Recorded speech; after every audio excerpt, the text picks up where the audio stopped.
In this world we live and work in, Wi-Fi is always changing and advancing. Improvements in speed, security, range, filtering and more.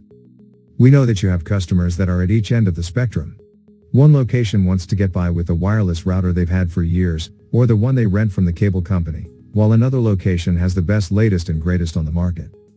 As we bring our equipment into their home or business, how do we know it will work with the equipment they have? The answer is found in knowing what features will cause issues with our products, not necessarily the equipment itself. There are a few things that can cause issues with our Wi-Fi products connecting and operating properly. The first is frequency or band. All of our Wi-Fi devices will operate on 2.4 GHz.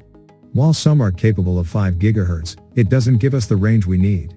Some routers will look at a device and want it directed to the 5 GHz band, even though it is not so equipped.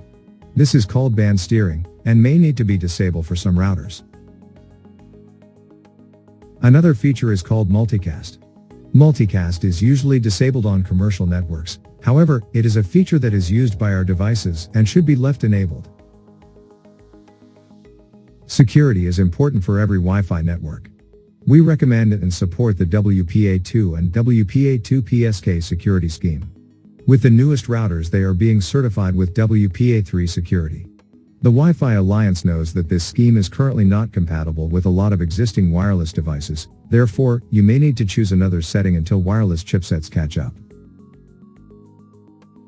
Another option that needs to be disabled in networks for all of our devices to work together is called device isolation.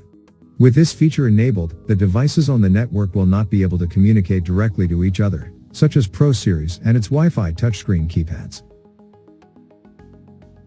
The one thing to remember about Wi-Fi routers is that it's usually a feature or setting that will prevent something from working, as opposed to the router itself being incompatible.